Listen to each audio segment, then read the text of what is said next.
자, 안녕하세요, 여러분. 저번 시간에 이어서 오늘도 상징에 대한 수업을 합니다. 선생님이 저번 시간에 녹음한 걸 이제 들어봤는데, 왜 이렇게 목소리가 졸린지 모르겠어. 선생님 엄청 졸리게 했더라고요. 그런데 다시 찍을 순 없어서 너무 시간이 없어가지고 그냥 그대로 합니다. 오늘은 대신에 좀 텐션을 올려가지고 해볼게요. 자, 저번 시간에 쌤이 숙제를 냈어요. 여러분들이 어떻게 했는지는 아직 못 봤지만 아마 잘 하셨을 거라고 생각합니다. 불의 상징적인 의미에 대해서 좀 알아보라고 했었죠. 어떻게 찾았는지 모르겠어요. 아마 이제 이거는 깊이 파고들면 파고들수록 엄청 많은 얘기가 나올 거예요. 사실 되게 하필 이 타이밍에 종이 치네요. 이건 잠깐 넘겨야겠다. 물 한 잔 마시고.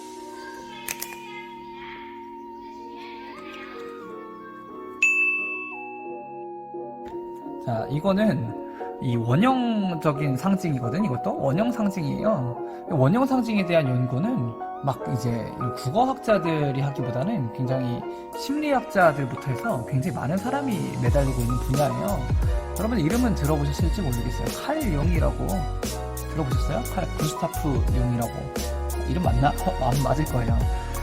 이분부터 해서 어떤 집단의 한 민족이나 뭐 한 어떤 집단에 있는 무의식에 있는 그런 원형적인 상징에 대해서 막 연구하는 그런 분들이 있어요. 이게 아까 말했잖아요. 이 민족을 초월하고 어떤 지역을 초월해서 나타나는 상징이 원형 상징이라고. 신기하지 않아요? 저 아프리카에 있는 그런 원주민들이랑 우리나라 사람들이랑 다 불이나 물에 대한 비슷한 상징적인 의미를 느끼고 있다는 게 신기한 거잖아요, 사실이. 굉장히 놀라운 일이에요. 그러니까 이제 여러분들 아마 깊이 찾아본 사람은 되게 많이 나왔을 거예요. 물론 그렇게 깊이 찾아본 사람이 있을 것 같진 않습니다만. 자, 그럼 일단 간단하게 한번 볼게요. 위에다가 쓸까? 자, 일단 불하면 떠오르는 그런 의미는 처음엔 좀 위험한 게 아무래도 크겠죠. 글씨가 잘 보이나? 보이죠? 불하면 일단 우리는 재난을 떠올립니다. 재난이라는 거는 많은 것을 파괴하는 거잖아. 파괴라는 것은 곧 이제 죽음에 이어지는 그런 거겠죠. 근데 한편 이 재난과 파괴 이후에 오는 것들이 있어요. 그런 게 있어요. 산불이 난 뒤에 거기서 이제 새로운 생명이 오히려 움트곤 하거든. 왜 그 타노스가 얘기하잖아. 뭐 새로 설계하기 위해서는 일단 인류가 반이 없어져야 된다고. 이런 말 해도 좋을지 모르겠지만 어쨌든 무엇인가가 없어지고 파괴되어야지 새로운 생명이 싹트고 새로운 가치들이 탄생할 수도 있어요. 그런 의미에서 또 재생과 소생 이런 의미를 찾을 수 있을 것 같아요. 정화는 정결하게 만든다는 거겠죠. 자, 그리고 불하면 좀 다른 관점에서 우리 불꽃 같은 열정 이런 말 하잖아요. 열정, 정열 이런 어떤 강렬한 그런 마음 같은 것들, 의지 이런 것들을 떠올릴 수도 있어요. 이 열정이나 정열, 그 재생, 소생, 정화 이 부분은 어떻게 보면 또 생명이랑도 연관이 되는 거거든. 불은 생명이라는 어떤 의미를 가질 수도 있는 거야. 그때 바다나 물처럼 죽음이라는 의미랑 생명이라는 의미를 둘 다 갖는 거야. 이것도 되게 이제 모순적이면서도 말이 되죠. 그때 바다도 그랬잖아. 자, 여기 외에도 뭐 더 있을 수 있어요. 더 있는 거를 잘 찾으신 분들도 계실 거예요. 자, 그런 분들을 칭찬해 주면서 오늘 숙제 검사는 이렇게 마무리를 할 거고요. 자, 오늘 수업은 그래서 뭐를 하느냐? 우리가 전에 했던 것처럼 비유 표현에 이제 사용된 시를 우리가 막 배웠었잖아. 그것처럼 상징이 사용된 시들을 볼 거예요. 자, 같이 보겠습니다. 자, 총 2시간에 걸쳐서 할 거고요. 먼저 오늘은 요 3가지 시를 보겠습니다. 이 3개의 시에서 나온 상징적인 의미를 파악을 할 거예요. 자, 이 2가지는 선생님이랑 같이 볼 거고요. 여기 있는 요 친구, 짧은 친구 있잖아. 요건 여러분들이 과제로 하게 될 것입니다. 너에게 묻는다 먼저 볼게요. 이 시 굉장히 유명해서 여러분들도 아마 화장실이나 이런 데서 본 적 있을 수도 있어요. 한번 읽어볼게요. 너에게 묻는다. 안도현. 연탄재 함부로 발로 차지 마라. 너는 누구에게 한 번이라도 뜨거운 사람이었느냐. 자, 이런 시였습니다. 연탄재 함부로 발로 차지 마라. 왜 발로 차지 마? 왜냐면 야, 너는 누구에게 한 번이라도 뜨거운 사람이었어? 이런 말을 하고 있는 거죠. 자, 그렇다는 거는 여기서 연탄재가 어떻다는 거? 너는 누구에게 한 번이라도 뜨거운 사람이었냐는 거는 연탄재는 지금 누구에게 한 번은 뜨거운 사람이었다는 거겠죠. 그치? 자, 여기서 우리 연탄재가 갖고 있는 상징적인 의미에 대해서 볼게요. 자, 연탄재는 지금 너한테 누구에게 한 번이라도 뜨거운 사람이었냐 묻는 거 보면 연탄재는 아마 누구에게는 뜨거운 사람이었을 것이다. 근데 이 뜨거운 사람이었다는 게 무슨 의미일까? 선생님은 한 두 가지 정도가 떠오르는데요. 따뜻함을 준, 즉 어떤 사람에 대한 인류애 같은 거죠. 인류애나 뭐 이웃사랑 이런 쪽의 관점에서 볼 수도 있을 것 같아요. 또 연탄재를 조금 다른 의미로 본다면 뜨겁다는 거는 뜨겁다라는 말은 약간 뜨거운 사랑 이런 그 의미로 연결될 수도 있겠죠. 누군가를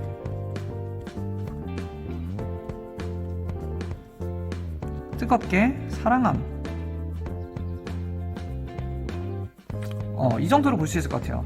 즉 연탄재라는 이 시어가 가지고 있는 상징적인 의미를 우리가 본다면 두 가지 정도 생각할 수 있을 것 같은데, 첫 번째는 누구에게 어떤 따뜻함을 준, 즉 이웃사랑을 실천하는 또는 인류애를 실천하는 그런 대상이다, 그런 의미를 갖고 있다라고 볼 수 있을 것 같고, 또 다른 의미로는 누군가를 뜨겁게 사랑한 적이 있는 그런 대상이라고, 뜨거운 사랑 같은 걸로 볼 수 있을 것 같다라는 겁니다.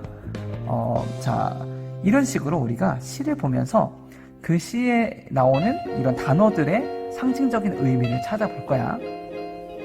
자, 그렇다면 이 연탄재는 우리가 배운 상징의 종류 중에서 어떤 거에 속할까? 우리 지금 원형적 상징과 그리고 개인적 상징에 대해서 봤잖아요. 개인적 상징이라 그렇지. 자, 우리 지금 우리는 상징의 종류로 원형적 상징과 그리고 관습적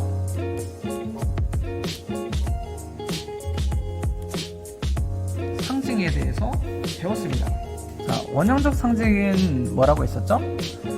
원형적 상징은 시대와 어떤 지역과 민족을 초월해서 모든 인류에게 보편적으로 나타나는 그런 상징을 말했어요. 관습적 상징은 어떤 특정 문화권에서, 특정 지역, 특정 문화권에서 그 사람들에 의해서 이제 관습적으로, 전통적으로 전해져 내려오는 그런 상징적 의미라고 했어요. 자, 그럼 연탄재라는 게 그런 식으로 전해져 내려오는 상징적 의미라고 할 수 있을까요? 그렇게 보기엔 좀 어렵죠. 왜냐면 연탄재라는 거는 비교적 최근에 등장한 거잖아. 어쨌든 1900년대쯤에 나왔을 거 아니야. 막 조선시대 이럴 때 없었을 거예요, 아마도. 그렇죠? 연탄재라는 건 이 시인이 자기 스스로 상징적인 의미를 부여한 대상이에요. 연탄재라는 건 사실 그 자체가 이런 의미를 갖고 있진 않았어. 근데 시인이 이 시 속에서 그런 의미를 여기다가 부여한 거죠. 뜨거운 사랑이라는 의미를 여기다가 준 거야. 자, 이렇게 시인이 개인적으로 만들어낸 거를 개인적 상징이라고 합니다. 자, 선생님 갑자기 문득 떠올랐어요. 선생님 어느 순간 갑자기 또 텐션이 좀 다운돼 있어. 왜 이러지? 밥 먹고 와서 그런가 봐요. 자, 물 한 잔 또 마시고.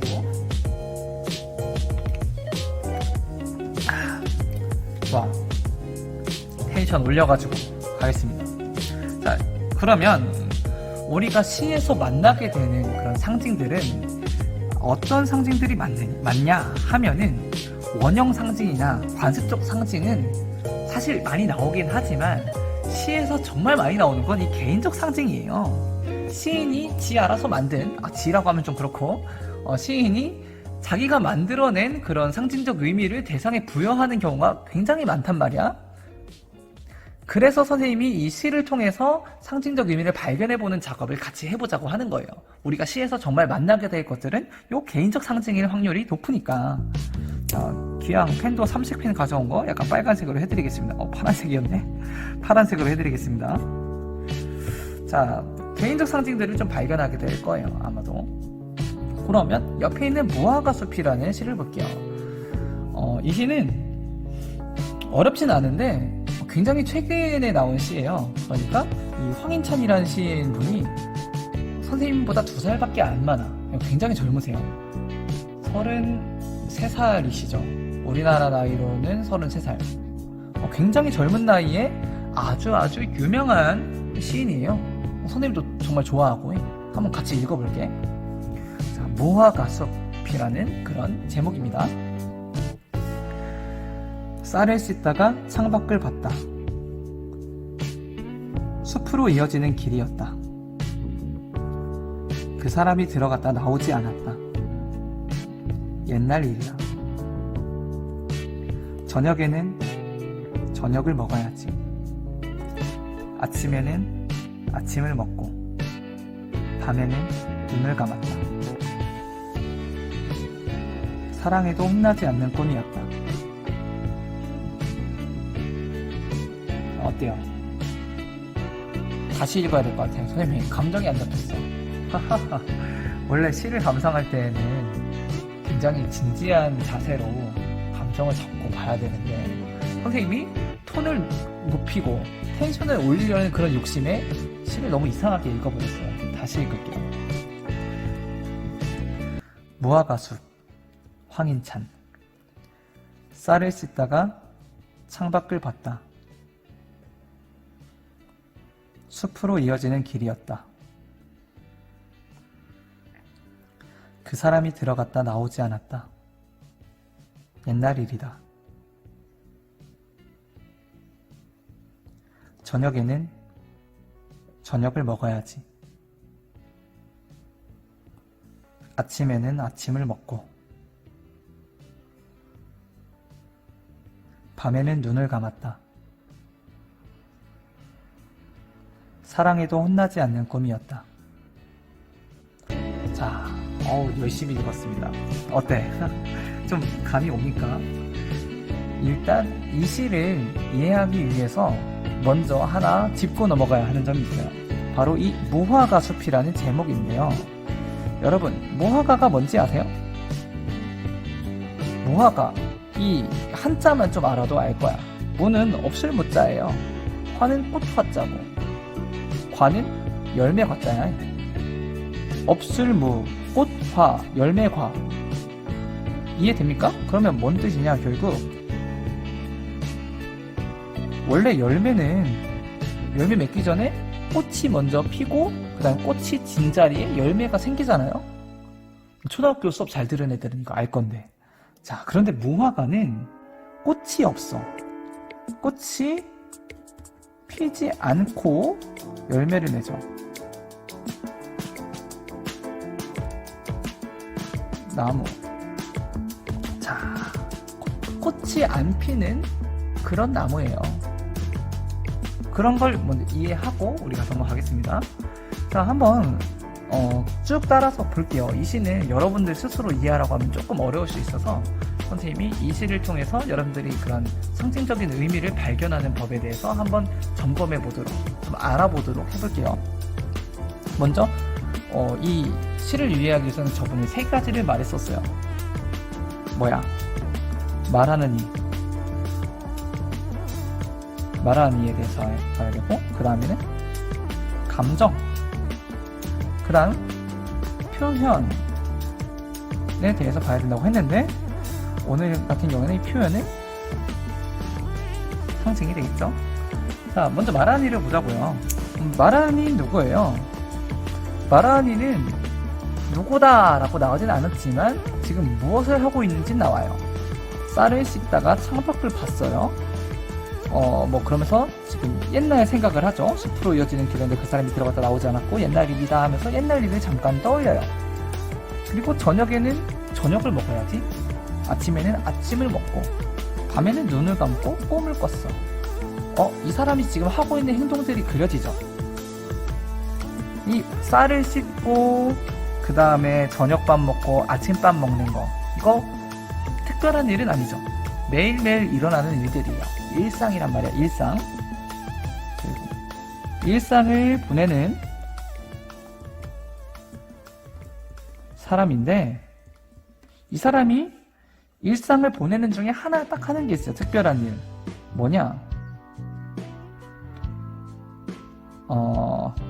옛 생각을 잠깐 떠올립니다. 옛 생각이래. 옛 생각을 잠깐 떠올립니다. 뭘 봤냐면 창밖을 보는데 창밖에 숲으로 이어지는 길이 있었단 말이야. 이 숲이라는 거는 무화과 숲일 수도 있겠죠. 하여간 숲으로 이어지는 길이었는데 이 숲은 어떤 숲이냐? 그 사람이 들어갔다가 나오지 않은 그런 숲이에요. 옛날에 그 사람이 들어갔다 나오지 않은 숲이야. 자, 그러면서 다시 일상으로 돌아왔어요. 저녁에는 저녁을 먹고 아침에는 아침을 먹고 밤에는 눈을 감았대. 그러면서 계속 일상의 일들이 나오는데 마지막에 일상적으로 하는 일이 하나가 더 있어. 그게 뭐냐면 꿈을 꿨는데 사랑에도 혼나지 않는 꿈을 꿨어요. 굉장히 멋있는 표현인데, 자, 어쨌든 그러면 이걸 지금 살펴보기 전에 다시 여기로 돌아가자고요. 사랑에도 혼나지 않는 꿈을 맨날 꾸는 거 보면은 이 숲은, 그리고 이 사람은 이 마라니와 어떤 관계에 있는 것 같아요? 그치, 마라니와 어떤 사랑을 하는 관계였던 것 같아요. 이 생각은 사랑하는 사랑과의 기억이겠죠. 자, 그러면 이런 생각들을 하는데 감정은 어떤 것 같아요? 되게 무덤덤하게 느껴지지만 매일 밤 사랑에도 혼나지 않는 꿈을 꿔. 이거 잊은 거야? 잊어버리지 않은 거야? 굉장히 무덤덤하지만 매일 아침밥을 먹고 저녁밥을 먹는 것처럼 일상적으로 사랑에도 혼나지 않는 꿈을 꿔. 여러분들의 판단에 맡기겠습니다. 그런데 굉장히 마음 아프죠. 여러분들이 이제 언어로 생각을 하시고, 자, 표현, 상징적인 표현을 배울 건데, 이런 일상적인 것을 나타내는 대상들이 있어요. 쌀이라던가, 그 다음에 저녁밥, 아침, 밤, 이런 것들은 이 일상의 행위들이에요.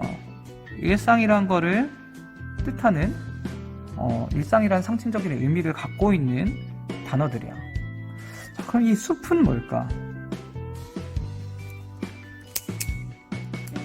이 숲이 가지고 있는 상징적인 의미에 대해서 볼게요. 이 숲은 아까도 봤듯이 제목처럼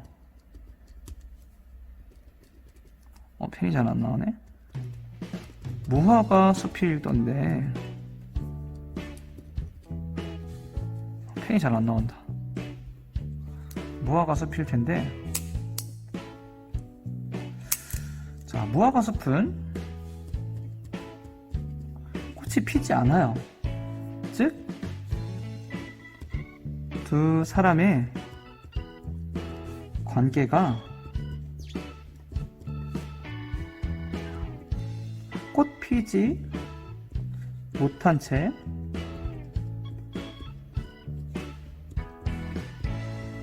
끝났다는 것을 말하는 거죠. 완성되지 못한, 꽃을 피우지 못한 그런 사랑을 말하는 거죠. 그곳으로 들어가서 나오지 않았대요. 그렇게 영원히 갈라지게 된 거죠. 자, 이해가 되십니까? 이 시의 내용은 그러면 이렇게 볼 수 있겠어요. 이 말하는 이는 일상의 삶을 사는 사람이에요. 쌀을 씻고 저녁에 저녁밥을 지어서 먹고 아침엔 아침밥을 지어서 먹는 그런 일상의 삶을 사는 사람이에요. 근데 이 사람에게는 한 가지 옛날 기억이 있어요. 그냥 옛날 일이다 하면서 담담하게 말하는 일이지만 그 일은 어떤 사람과 사랑을 했지만 결국 그 사랑은 꽃피지 못한 채 끝나게 된 거죠. 그 사람이 들어가서 나오지 않게 되었으니까. 근데 그런 일을 굉장히 담담하게 말했지만 이 사람은 쌀을 씻거나 저녁밥을 먹거나 아침밥을 먹는 것처럼 아주 일상적으로 밤마다 사랑에도 혼나지 않는 그런 꿈을 꾸면서 기억하고 있는 거죠. 굉장히 슬픈 시죠. 자, 여러분들이 언젠가 이 시를 보면서 눈물 짓는 날이 오지 않을까 싶습니다. 한 20년 후에. 20년 너무 멀었나? 어쨌든 이런 식으로 보는 거예요. 그냥 여러분들이 이 시를 보면서 이건 무슨 의미지? 이건 무슨 의미지? 하는 것들이 다 나름대로 의미를 갖고 있어요.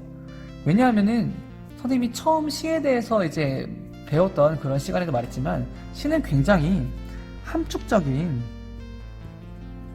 언어를 갖고 있거든.